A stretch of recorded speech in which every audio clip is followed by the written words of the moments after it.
definition of an expert? I have. Okay.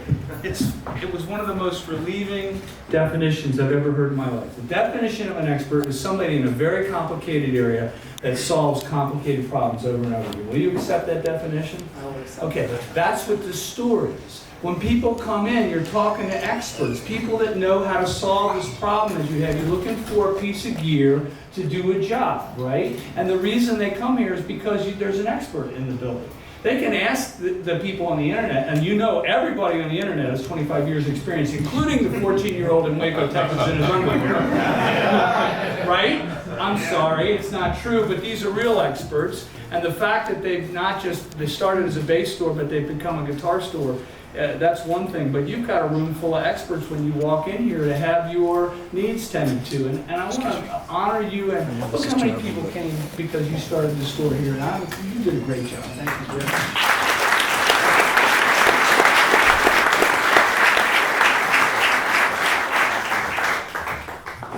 So, yeah, I'm going to cause some trouble. Okay, so is it okay if we cause trouble tonight? Oh, yeah. All right, so I can say a lot of things, but if you guys film it or put it Instagram Live, I'm going to edit it. Now, my marketing department is saying, please Instagram Live this whole thing, and I'm thinking, I don't think it's a very good idea for this guy to be doing this, right? What do you mean? I'm holding it up. Do we trust him? No. All right. I don't care whether you do it or not.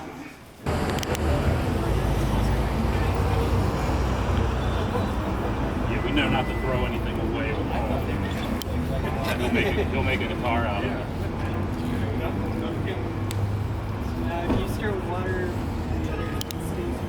It's better because you're going to get that more contrast kind of color out. Like you did, that one. Yeah. So how do we know it's that is not dry because wherever it's dry, it's dry from there. It's close. Yes. I'll get up. If I'm just going to use this as a base coat, do I need to go over again and miss it? And go. It's not a bad idea.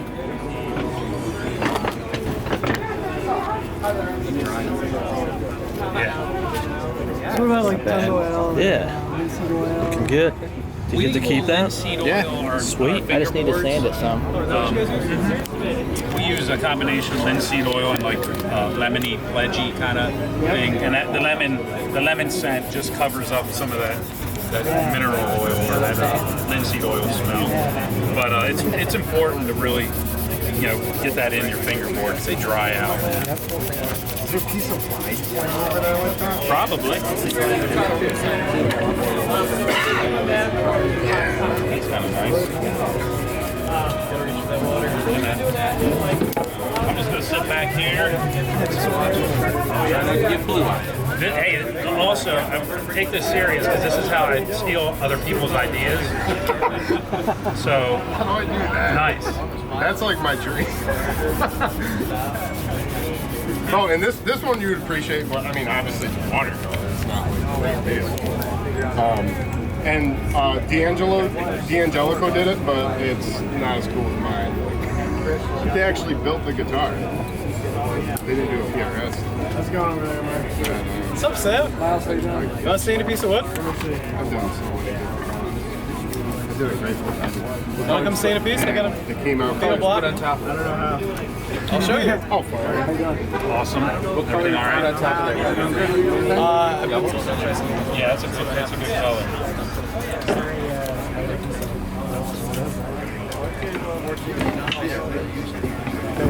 It's really awesome. I'm glad I was by it. Oh, yeah.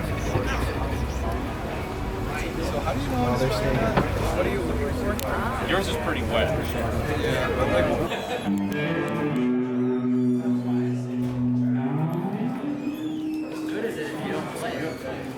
So, with neck series, so my partner's back already in one of those options, like a neck option, flaming, or a fretboard. Can you hear that? Yeah.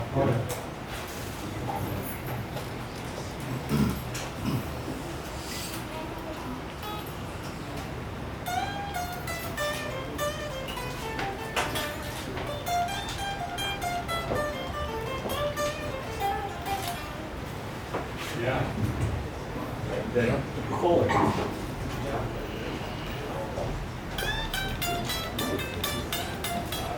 Oh, come on, you can hear that, right? Okay. Can you hear that? Okay, good. It's not hard, right? Go drop it. All right, so it's not hard, okay?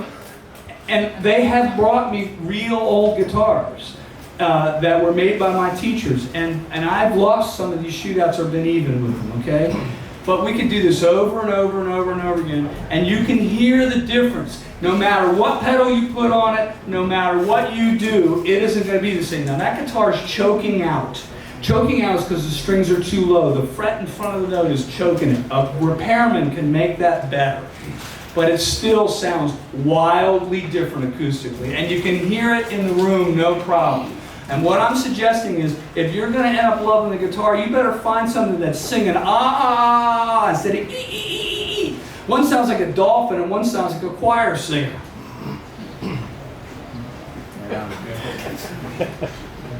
Here's the problem. A lot of times they do these shootouts and they bring me my friends' guitars.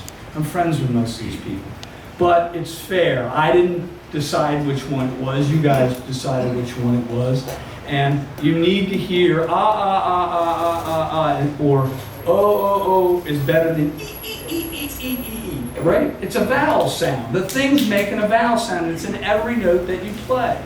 And from that perspective, you should be able to get an idea about the guitar. If you love the way it plays and sounds when you plug it in and looks, maybe you have a magic guitar in your hands. Maybe you should trust your experience. Maybe your experience is way better than what the internet tells you. The reason we have endorsements is if it's good enough for Carlos Santana, then maybe it's good enough for you. If Hendrix played a Strat, then maybe a Strat's good enough for you. Stevie Ray Vaughan did this, and those endorsements say, this guy thinks this is good, you should listen to his opinion. And by the way, Robin Ford has more sophisticated opinion than somebody that just started practicing guitar. So you should listen to what Robin Ford has to say. You should listen to what Mark Tremonti has to say. You should listen to what John Mayer has to say. It's important because they have deeply experienced opinions. That said, I'm suggesting your experience is even more important and you should trust it. Now, I know that's very simplistic. Bring me 12 guitars, get away from me, let me plug them in and try them, and that's the way to do it. But in my experience, that's the way you should buy guitars. The first one was built at St. Mary's College in the art department in tears because my girlfriend left me. And the second one was, the second 9 were built up in my bedroom in my house. And my brother moved out of his room into my room, and we turned his room into a wood shop, and I put 2 fans in the window just like that, and I was spraying lacquer at them, which is not a good idea. My parents didn't know I turned the bedroom into a spray booth, okay? Yes, it happened. How was I supposed to get a start? Look, I gave my father a tour of the house when I moved out of all the things he didn't know. This is where we jumped out of the house every night. This is where I drove my mini bike. This is when I came back at 4 in the morning. This is what you didn't know. And Mike, you couldn't talk when I got done with him. And wait till he does it to you. Oh boy, what fun. So, did I answer your question? You don't think he's A.B. in that guitar and everything he owns? Yeah, how do you don't think he has one of the most extensive vintage guitar collections ever, and you want me to talk about a model I haven't released? No. All right. I don't know what you're talking about. I don't see anything. All right. There's nothing on your screen. Fair enough. Listen, John's doing his job. Yeah. Oh, he did a great job. He did a great job. It sounded great. But it puts me in a very difficult position because he's releasing information which is extraordinarily cool, but I can't really talk about it because I haven't told my rep who's here. I haven't told anybody. Okay. I can't. No. Okay, wait. How about, There it is. All good. I see a phone. That's all I see. I don't see. Okay, it's gone. That was the highbrow intellectual part of the show. Now we got the all shut part.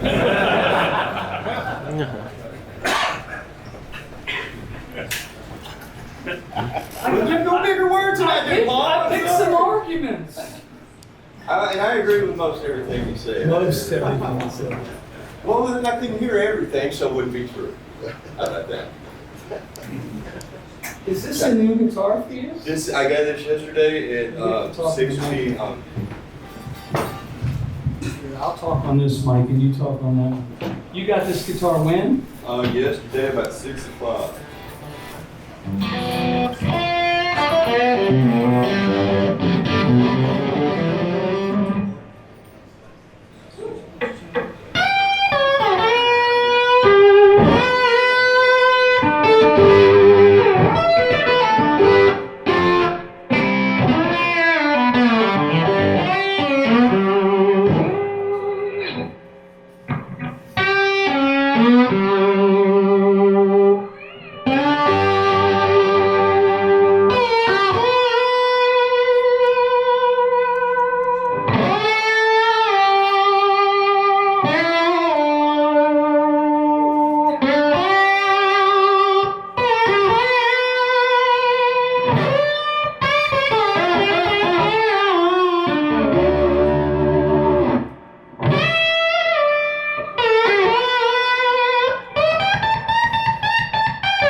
So when I heard Bosco play, I went, that don't come from my part of the world. That's Kentucky guitar playing, and I loved it. I just thought it was awesome. And recently, I went to his house to go see the total eclipse because it went right over his house. Total eclipse of the sun. Yeah, okay, great. And we're driving around like madmen trying to get out from underneath the clouds. Because if a cloud is 400 yards in diameter, if you drive 400 yards that way, it's not under the cloud anymore, which was kind of interesting to do. And I have never seen. I get pretty excited because I've only known Paul about 2 years now, and when I first met him, I was like, Mr. Smith, you remember that guitar? And he actually says like, kid, just because my name's on the headstock don't mean to build them on, and like walked off like Elvis. But we were down at the house hanging out and stuff, and he was so excited about the eclipse. Like, it made all my children, all of them, all 12 of them. I only got 4, I just softened the blow. And he was like, oh, lots of kids. But it was so awesome, and our families were together. So it's been a real interesting experience to go from 2 years ago, went to a clinic and asked a question to go to playing at the experience. We recorded an album, Paul produced it, we wrote a song together. It's for me, it's like, whoa, because I'm from Madisonville, Kentucky, man, you know. So it's a good day at the office to be up here and get to play these guitars. I've only done a few of these clinics with Paul. Most of the time I do them by myself, and I make it more of a guitar lesson, because how many people play guitar in here?